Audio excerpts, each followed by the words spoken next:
Now, I watched season 2 of Arcane, and I will not lie to you, it was a huge fucking letdown, and I didn't want to make a video on it, because as a person who loves good writing, I found it to be a huge disappointment. And after watching Cat the Dog's video on the final episode of Invincible, I realized something. Cat genuinely loves Invincible, and he was really hyped for the episode, and you can hear it from his voice that he was genuinely happy for it. Then I wondered to myself, I love Arcane to Kingdom Come, and season 2 was a disappointment to no end, but should that diminish my love for it? Then I realized again that in my quest to discover what good writing is, I lost the ability to enjoy most writing because I was too fixated on the point of enjoying good writing. And well, the irony isn't lost upon me, but the ability to turn off the critic inside you and just enjoy something for what it is something most critics can do, and I can't do that yet. But anyway, we're learning and growing. Shout out to Kat for enlightening me. Go check him out, start his comments, tell him I sent you. Anyway, on with the video.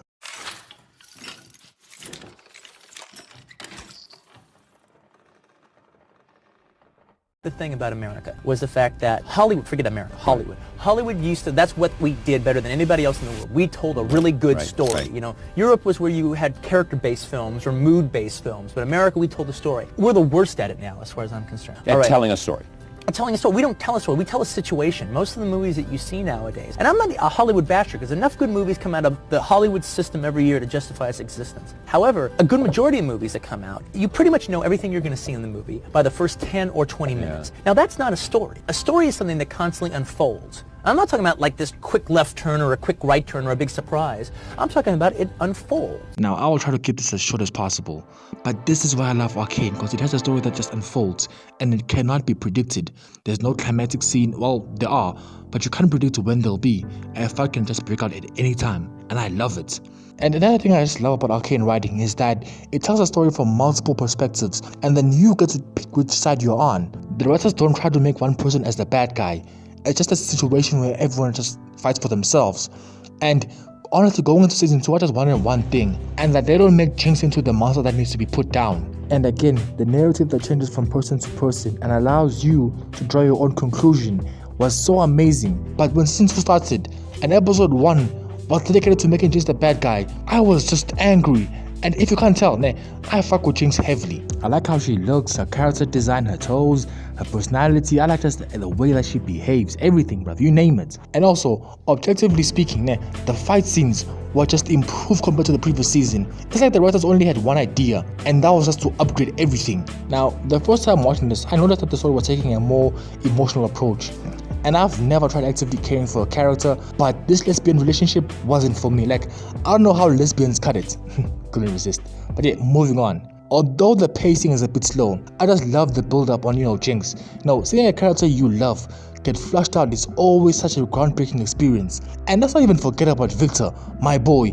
This nigga went from Gollum's uncle to this 7-foot Jesus who can easily walk on pussy if he wanted. Cause god damn, whatever plot armor this man has, I want one he's having. Also, as I was watching Act 1, I wondered to myself, this doctor, I forgot his name, what side quest is he on? Cause it looks interesting as hell, and if I'm being honest, I wanna see more of this. But yeah, this act acts as a well foundation for what's to come. And finally, everything comes to a draw between Jinx and Vi.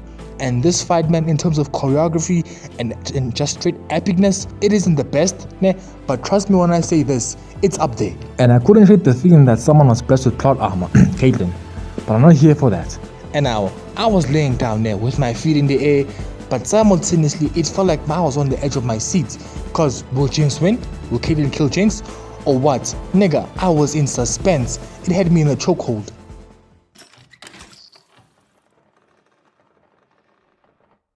Now, Act 2 starts off a tad bit slow, but things build up really quickly and multiple plots gets developed and revelations and plot twists like you've never seen before.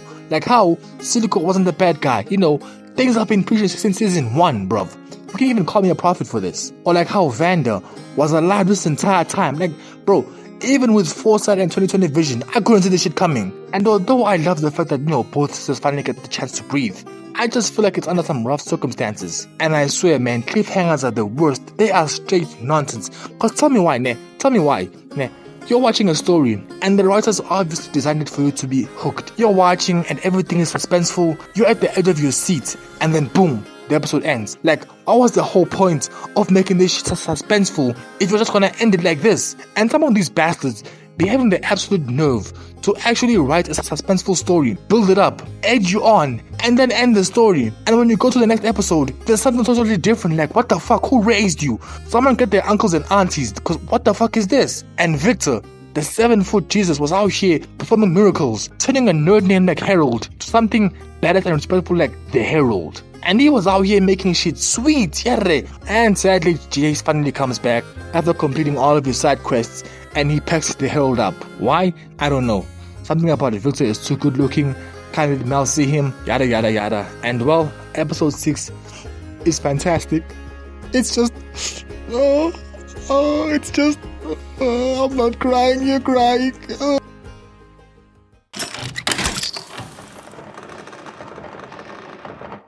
Now, in this season, Act 3 is definitely top 2. Just at number 2. Because it starts off with Chase and them getting sent through parallel universes. And my boy Chase gets the worst of it. Yeah, because instead of dynasties, he gets sent to dystopias with no life other than some creepy shit. And my boy fell, broke his leg, and he definitely got an infection. They had him out here hitting the Yamcha pose. In comparison, Echo and Hamadinga get into this utopia where Zahn and Piltover live in harmony and they were living life. And I know Chase would have been so pissed. But let's stop for a sec. Imagine your Ekune living a peaceful life, and because the animators finally have an algorithm for black hair. Animators have finally figured out black hair. To solve that problem, algorithms have been developed to create more believable depictions of hair. The only issue is there was no algorithm for type 4C hair, which features tightly wound curls. And so that's led to a lot of homogeny in animated black hair. You once cursed, so your life is good. And then one day, an echo from a different dimension takes over your body and forces you to watch as he's out here rizzing up your girl. And when I say riz, I mean he got game. And because they were dancing and kissing, and this man was sweet talking and giving her presents, and you just watched this all go down from the comforts of his eyes. And me personally, I would have started moving like Miguel O'Hara, traveling through the multiverse just to put the beats on someone. Because one more day and I swear that they would have smashed. But hold on a sec, if you find this scene familiar, then you know that there's pain involved. And I ain't talking Miles Morales levels of pain, I'm talking David levels of pain. And for cats, Mark levels of pain. I haven't really watched the show yet, but apparently it doesn't end well. Ready for Conquest to pull the ultimate Viltrumite move. Bro, as an Invincible fan, you know the moment the Viltrumite does this, it's the same as pulling a gun in a fist fight. And well, shit had me in tears again. And there will always be something so satisfying about seeing a character that you like go through struggles and then come out on top. But anyway, everything builds up to this big climactic fight scene that is just so amazing. And Jinx sacrifices herself in the end. Like, why did it have to be her, bro? Like, couldn't the writers pick anyone else? Like these lesbians who are out here kissing and fornicating, out here wasting my time, making me horny and shit. And yes, nigga, I was fucking jealous. Cry about it. Like, why did it have to be Jinx? Oh, the pain. Oh. And RIP to Jinx. She's a real one.